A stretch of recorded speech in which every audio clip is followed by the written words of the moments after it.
ele é manifestado como a semente da mulher. Em Gênesis, Jesus, ele é semente da mulher. Em Êxodo, ele é o cordeiro pascual. Em Gênesis, ele é a semente da mulher, que é feita a promessa. Em Êxodo, ele é o cordeiro pascual. Em Levítico, ele é o sumo sacerdote. E cada uma dessa expressão de Jesus, irmãos, porque é um símbolo forte que tem naquele livro, tá? Porque o símbolo forte no livro de Gênesis é a semente da mulher, por causa da promessa. A semente da mulher vai esmagar a cabeça da serpente, tá bom? Então, no livro do Êxodo, o Cordeiro Pascual está mostrando a saída do povo de uma terra de opressão, né? E eles indo para a terra prometida. Essa é a trajetória da igreja. A igreja será arrancada da terra, que é essa terra de opressão, e vai para uma terra prometida, que é a Nova Jerusalém. Então, essa expressão que mostra Jesus em cada livro é uma expressão forte que marca o contexto daquele livro. Se você guardar isso de cabeça, quando você estiver evangelizando ou quando você estiver ministrando e você tiver em mente falar em alguma coisa sobre o texto, você vai saber qual livro que vai estar falando sobre aquilo. Tá bom? Então, em Gênesis ele é a semente da mulher, em Êxodo ele é o cordeiro pascual, Levítico ele é o sumo sacerdote, em Números ele é a nuvem de dia e a coluna de fogo de noite, que é um símbolo forte e marcante, tá? Então o povo só se movia quando a nuvem se movia, né? Então a nuvem estava de dia para que o sol não matasse, que o sol do deserto é um sol terrível, e a coluna de fogo estava à noite para que o frio também não matasse. Então Deus estava cuidando e guardando. E na verdade todos esses símbolos eles apontam para Jesus. Isso é chamado de projeção profética. É um símbolo que está lá atrás, mas já está apontando para Jesus. Você vai reconhecer Jesus lá na frente através daquele símbolo, tá bom? Em Números ele é a nuvem de dia e a coluna de fogo de noite. Em Deuteronômio ele é o profeta no meio do povo, porque no livro de Deuteronômio Moisés vai falar, vai virar um profeta maior do que eu, tá? Então, se Moisés já teve um papel chave de trazer os mandamentos, criar aqueles estatutos, ele está falando que vai vir um profeta maior. E aí você entende que em Jesus se cumpre toda a lei. Agora, a partir de Cristo em diante, já vem o período da graça, né? Em Josué ele é o capitão do exército do Senhor. Ali é Jesus. Quando Josué se depara com aquele anjo lá, ele é o capitão do exército do Senhor. Em Juízes, ele é o nosso juiz e libertador. Josué é o capitão dos exércitos do Senhor.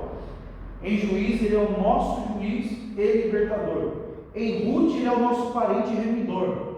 No livro de Ruth, Jesus é o nosso parente remidor. Quando você entender, no decorrer das disciplinas, você entender a importância do parente remidor, quando você ouvir falar do livro de Ruth, você já vai abrir um leque na sua cabeça, irmão. Até para ministrar fica mais fácil, tá? Quando alguém fala assim, vai pegar num congresso aqui, tá, no Congresso das Irmãs, e o tema está lá no livro de Ruth. Então você já tem um texto tremendo para pegar, porque a história ali todinha do livro de Ruth conta a história da igreja, tá bom? Conta a história da igreja. Por que Jesus ele remiu a igreja? Você vai ver no finalzinho que Boaz ele tem um irmão mais velho, e o irmão mais velho não quis remir Ruth, porque ele já tinha uma esposa. Aí você entende que a aliança de Deus é com Israel e a aliança de Jesus é com a igreja. É por isso que agora, irmãos, isso daqui, a gente vai se aprofundar depois. É por isso que a igreja vai ser tirada do arrebatamento e não passa pela grande tribulação. Porque a grande tribulação é um tratamento de reconciliação de Deus com o povo de Israel. Tá bom? Então, o nosso tratamento é nesse período da graça, é a igreja com Cristo. Então, nós saímos com o arrebatamento, começa o tratamento do povo judeu, e aí nós voltamos com Cristo, depois do final da grande tribulação. Então, no livro de Ruth, ele fala muito sobre isso, né? Ele está falando sobre o parente remidor. Quem é o parente remidor? É Jesus. Quando a gente começar a falar sobre soterologia e armatiologia, soterologia é a doutrina da salvação e armatiologia é a doutrina do pecado, né? A gente vai entender que nós, por nós mesmos, não poderíamos nos resgatar. Então, só poderia ser feito com o parente mais próximo. E quem é o parente mais próximo? É Cristo, né? Ele é o nosso parente mais próximo. Aí você vai entender todas as expressões, como fala do Ele é o unigênito do Pai, Ele é a primícia daqueles que dormem. Tudo isso está ligado com a nossa redenção e a nossa salvação. Então, em Ruth, ele é o parente remidor. Em 1 Samuel, ele é o nosso profeta. Em 1 Samuel, Jesus é o nosso profeta. Em 2 Samuel, ele é o nosso sacerdote. Em 1 Samuel, ele é o nosso profeta. Em 2 Samuel, ele é o nosso sacerdote. Em 1 Reis, ele é o rei sábio. Em 2 Reis, ele é o rei fiel. Em 1 Reis, Jesus é manifestado como o rei sábio. Em 2 Reis, ele é manifestado como rei fiel. Em 1 Crônicas, ele é o grande monarca. Em 2 Crônicas, ele é um monarca que permanece para sempre. O trono dele permanece para sempre. A promessa que foi feita para Davi, quando Davi quer edificar o templo, aí Natan vai falar assim: você não vai construir o templo, mas Deus vai pegar o seu sucessor, o seu filho, e o trono da casa de Davi vai ser para sempre. Ao mesmo tempo que está falando de Salomão, está falando também da raiz de Davi, que é Jesus Cristo. O trono dele vai permanecer para sempre.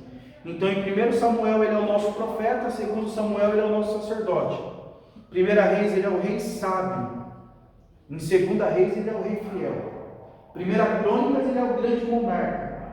Em 2 Crônicas, ele é o monarca que permanece para sempre.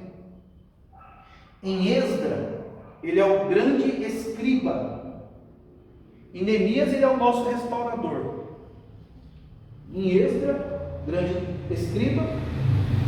Em Neemias, o nosso restaurador. No livro de Esther, ele é o nosso escape da morte. Tem gente que fala assim: no livro de Esther não fala a palavra de Deus, mas tem ensinamento profundo ali no livro de Esther. No livro de Esther, ele é o nosso escape da morte. No livro de Jó, ele é o nosso redentor que vive para sempre. Né? Quando o Jó ele libera essa palavra: eu sei que o meu redentor ele vive e que por fim se levantará. Né? Então, no livro de Jó, Jesus é o nosso redentor que vive para sempre. Em Salmos, ele é o nosso pastor. Então, o Salmo de número 23, né? Que não é: o Senhor é meu pastor e não terei falta de nada. O Senhor é meu pastor e ele não faltará. Tá bom? Em Provérbios, ele é a sabedoria de Deus. Em Eclesiastes, ele é a vida completa. Se os irmãos começarem a ler o livro de Eclesiastes, você vai ver que Salomão está entrando ali em uma batalha, porque ele fala assim: tudo é vaidade. E ele fala: eu já pude experimentar tudo que é produzido pelo homem, tudo é vaidade. Então, por isso que em Eclesiastes ele é a vida completa. Jesus é a vida completa. Porque as pessoas que procuram saciar nas coisas dessa vida, ela sempre vai ficar desejando algo. Por exemplo, hoje a pessoa quer ter um pouco de alegria, ela vai lá, usa droga, bebe, mas quando passar o efeito, ela percebe que está vazia.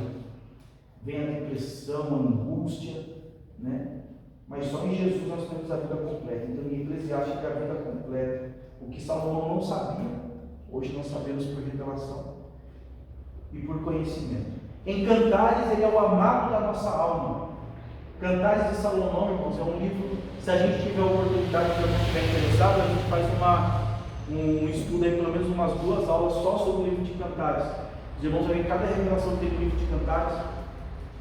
O livro de Cantares, ele é o amado da nossa alma. Isaías, ele é o Messias prometido. Isaías fala do Messias, né? Ele é o Messias prometido. Em Jeremias, ele é o renovo da justiça. Isaías, ele é o Messias prometido. Em Jeremias, ele é o renovo da justiça. Em Lamentações de Jeremias, ele é aquele que chora por nós. Tá? Jesus, ele intercede por nós. Ele não sabe disso, né? Ele está à destra do Pai intercedendo. Tá bom? Lamentações de Jeremias, ele é aquele que chora por nós. Em Ezequiel, ele é o renovo principal. O livro de Ezequiel, Jesus, ele é o renovo principal. No livro do profeta Daniel, ele é o quarto homem da fornalha. Quando tudo parecer que é o fim, Deus se manifesta com o livramento. A fornalha era o fim, né? Até Jesus se manifestar. Ele é o quarto homem da fornalha no livro de Daniel. No livro de Oséias, ele é o marido fiel. Quando os irmãos olham a história de Oséias lá, Oséias tira a mulher da casa de prostituição, limpa ela, passa pela purificação, ela volta depois para a prostituição. Assim somos nós, né? Às vezes nós estamos tão firmes na presença de Deus que nós chutamos o balde e voltamos para as práticas mundanas. Mas a Bíblia diz que Oséias sempre ia lá e resgatava. Ele é o marido fiel do episódio do profeta Oséias. E para nós Jesus é o marido fiel. Jesus é o marido da igreja. Tá bom? E Oséias é o marido fiel. Joel. Em Joel ele é o batizador com o Espírito Santo. Tá bom? Em Joel ele é o batizador. Quando tem ali a promessa, né, que o Senhor vai derramar do teu Espírito, isso só acontece por intermédio de Jesus. Então no livro de Joel, a chave ali é Jesus, irmão. Para que venha a plenitude do Espírito Santo. Em Joel ele é o batizador com o Espírito Santo. Em Amós ele é o divino lavrador. Amós era boiadeiro, era lavrador de terra. E ali já é uma projeção profética. Jesus, no livro de Amós, ele é o divino lavrador. Em Obadias, ele é o salvador.